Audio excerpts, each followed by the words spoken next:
do you decide who to trust? How do you decide who to trust?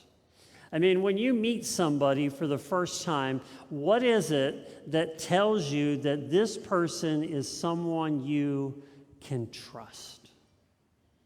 Okay, I did a lot of reading this week, just trying to figure this whole thing out about who can we trust, and how do we know that we can trust somebody? How do we know we can trust that new coworker that just came to the office? How do we know that this person that we're going to deal with in a classroom is somebody that we can trust?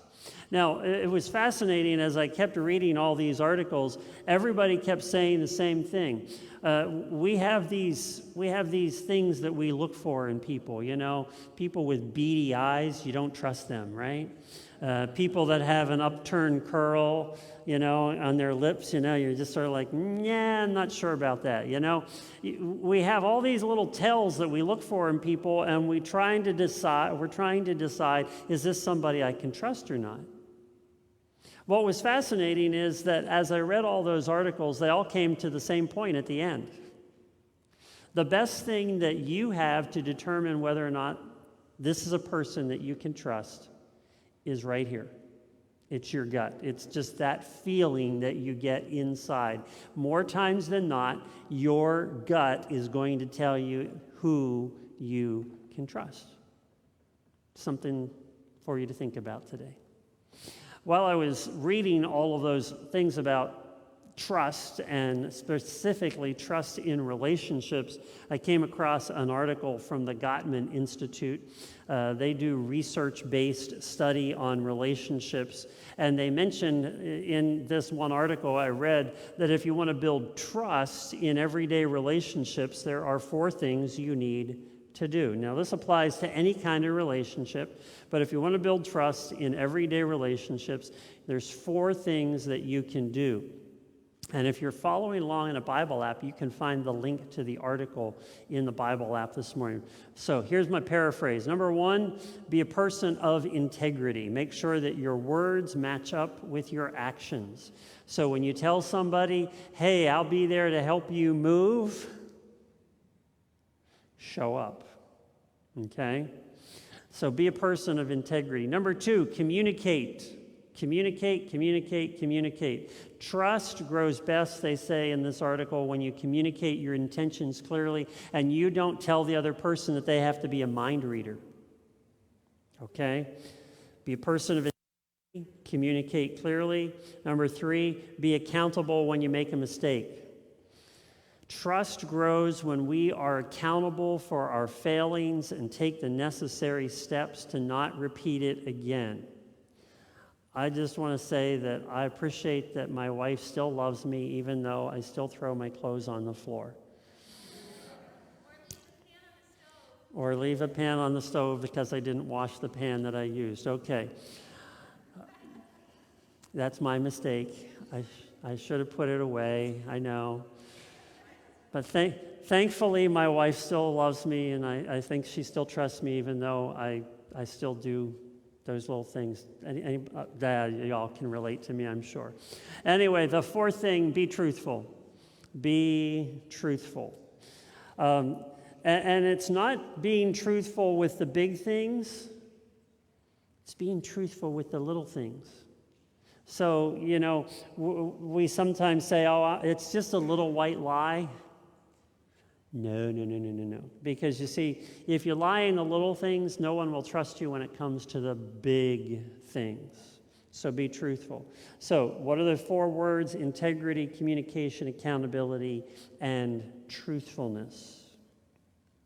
And it doesn't matter what kind of relationship we're talking about, whether it's a relationship with your spouse, relationship with your kids, co-workers, neighbors, okay? Or the relationship that we're talking about today, your relationship with the 3 essential people in your life. Now, last week we talked about the 1 essential relationship. We talked about that 1 essential relationship being our relationship to Jesus.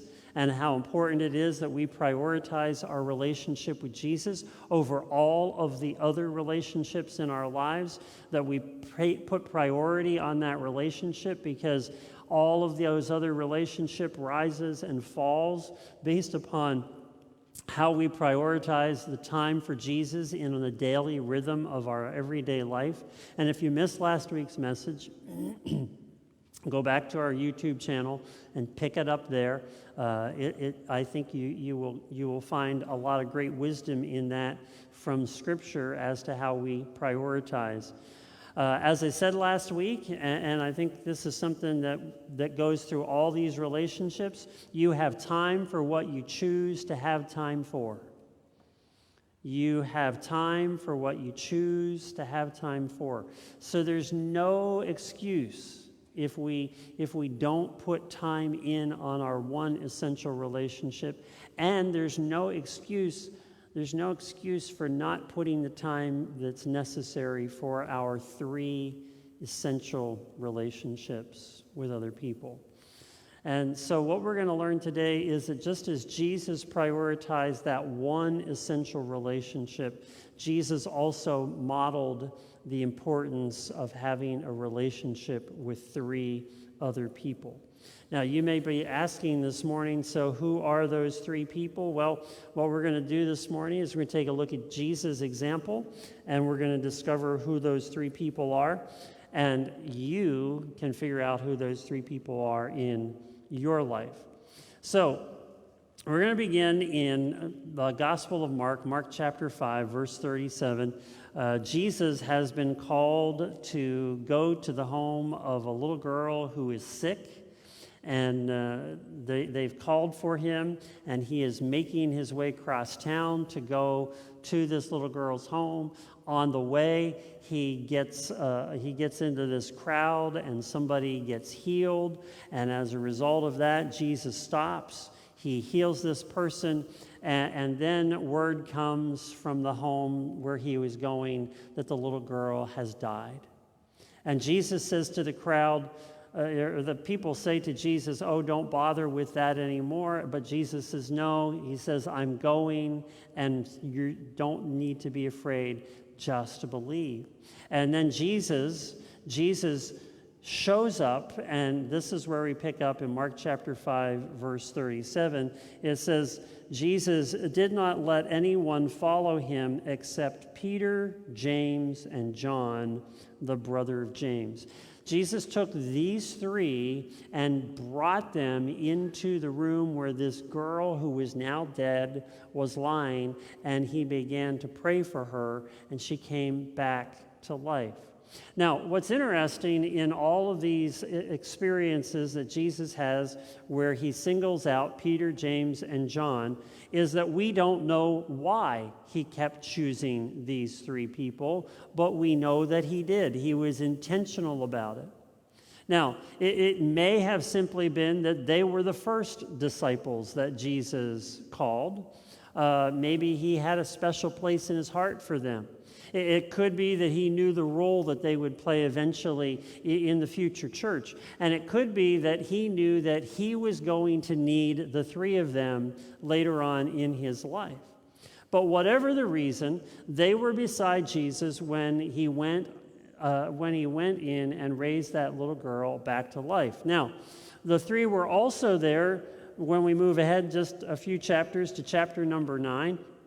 And Jesus goes up on a mountain, and he calls Peter, James, and John out from those 12 other disciples and all of the others who were at that time beginning to follow Jesus. And he says to them, "Come with me," and they go up on top of a mountain. So we pick this up in Mark chapter 9, verses 2 through 4. After 6 days, Jesus took Peter, James, and John with him. He led them up on a high mountain where they were all alone. There he was transfigured before them.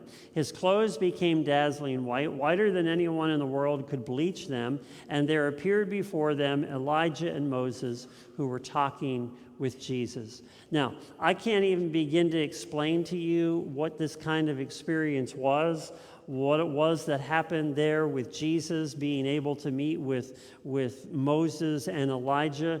But Jesus knew what was going to happen on that mountaintop, and he wanted Peter, James, and John to be there for that experience. Now, if you go on and read, for three Jewish boys, this was sort of like the trifecta, okay? There was Moses. Moses was the esteemed great lawgiver. There was Elijah the prophet, and there was Jesus. And they were all together in the same place. Peter's like, Jesus, should we build houses here, because this is a special place. And God voice comes down and says, Peter, Peter, Peter. And then Elijah and Moses disappear. But Jesus, why did he call them? Why did he bring Peter, James, and John to this event which no one else had the opportunity to see? We don't know. We don't know, but we know that Jesus intentionally called them away from everyone else, so that they could be a part of that experience. Now, what's interesting is that so far we've read these two encounters in the Gospel of Mark. History tells us that Mark's Gospel is written from the account of Peter's perspective. Who's been at all these experiences so far with just the three? Peter. Okay? One more experience. It's the eve of the crucifixion. Jesus has just been sharing the Last Supper with the disciples, and the 11 disciples, because Judas has left, the 11 disciples are on their way to the Garden of Gethsemane, where Jesus is going to pray, and this is what it says. Jesus said to his disciples, "Sit here while I pray." Then it says, look. He took Peter, James, and John along with him and began to be deeply distressed and troubled. "My soul is overwhelmed with sorrow to the point of death," he said to them. "Stay here and keep watch." Now, if we know anything about that story, we know what? What happened to Peter, James, John, and the rest of the disciples? They all fell asleep. Now, that may make you stop for a second and say, wait, I thought these were Jesus' three essential guys. These are the guys that he trusted. Well, he did. And they fell asleep. And if that's the end of the story, well, we would just assume that they had failed him, that they had abandoned him. But this is just another reason to trust the Gospels. I mean, when you read the Gospels, these are real people who experience real things just like we do. If this was something that somebody made up, Peter, James, and John would not have fallen asleep. They would have stayed awake. There would be an account in here about how wonderful they were at praying with Jesus and supporting him, and how they would have been sharpening their swords because they were ready for the Romans when they came to arrest Jesus. No. The story's real. The story's true. They fell asleep, and when the Romans showed up, they all scattered. You can believe this stuff because of stuff like that. Now, you also might be thinking, well, what kind of friends are these? When Jesus is at his worst, when Jesus needs somebody that he can trust, they've disappeared. Sometimes even the folks that we trust will disappoint us. But the question is, what happens next? What happens next? Now, from these three accounts of Jesus' experience with his three, I want you to think about this. Jesus needed close friends. Jesus needed close friends. He needed his three. Sure, he had the 12 that he spent his time with for those 3 years, and we're going to talk about them next week and how important it is for you to have a group of 12. But Jesus needed close friends. And these three, Peter, James, and John, he knew they were people he could trust. And he knew that they were people that he could reveal his identity to, that they could be there to see his power and also his pain. And he knew that he could trust them to keep his confidence. You see, Jesus developed a deep bond with these three. Maybe it's because they were the first ones that when he called out to them, they dropped everything and followed immediately. Maybe it was because they were together for these powerfully, emotionally, spiritually deep experiences. And even when they disagreed, and even when they had some harsh words with one another, if you've ever had a friend, you know that there are times when you have those experiences in life, right? They stayed together. They were able to be disagreeable with one another and still stay together. And even when they all abandoned Jesus, Jesus still trusted them because deep down inside, he knew that what he had instilled in them was going to be able to be brought back up and been able to help them lead into the future. Now, I've shared all this morning because I want to ask you, do you have three people like Peter, James, and John in your life? Do you have a Peter, a James, and a John in your life? Three people who are the people that you can trust to know you completely. If you have those three people, they are probably people that you've known, I would say, for a significant amount of time. I don't know how long that is, but it's been significant enough that you trust them. It's probably people that you've been on the journey with for some time. People that you are open and honest with. People you might even disagree with from time to time, but you know that you can always be honest with each other. And people that you know will have your back even in the middle of the night. All you got to do is call.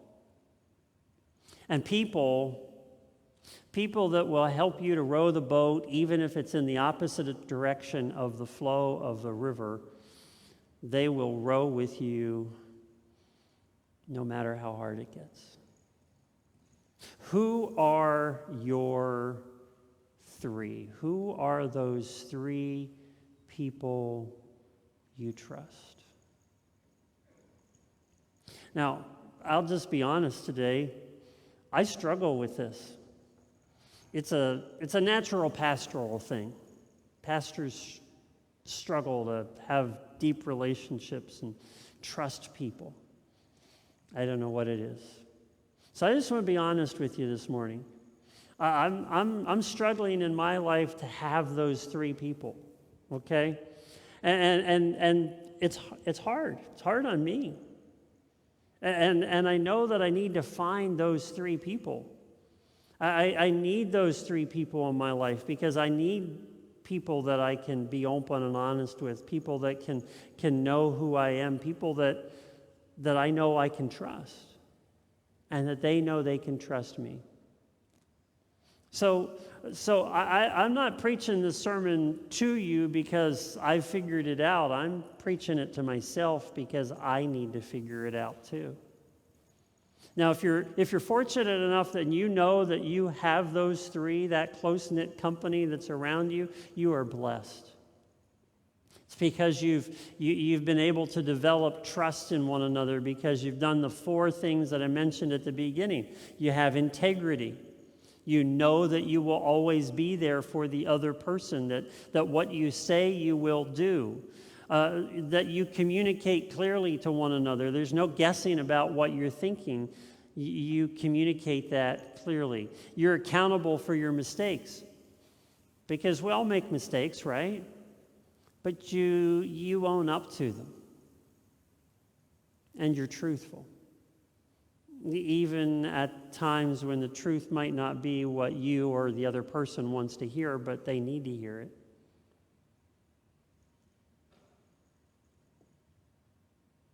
Do you have those three? Do you have those three people in your life? If you don't have them, what are you going to do? What am I going to do? Well, First of all, you have to recognize it requires time in. When you look at Jesus' relationship with Peter, James, and John, it required time in. Remember what it said? They were the first to begin to follow Jesus. They had more time in than anybody else. It means those shared experiences. Those shared experiences are the things that help to bind us together. You know, one of the easiest things to recognize there is how those shared experiences of veterans sort of holds them together across decades. It's fascinating to continue to hear the stories from World War II and the veterans who served together. They stayed with one another through that experience because they had shared it together, and there was nobody else who was going to understand what they had been through. They had a shared experience. You don't have to have a life-altering experience like that, but to share that has a big impact in your life. It means staying together for the person. Listen, it means staying together for the person rather than just a shared belief. Sometimes today we especially like to separate people because, well, there's the people that believe like I believe, and then there's everybody else who's wrong. People you trust don't always necessarily fall into the category that they believe everything you believe, but they still trust you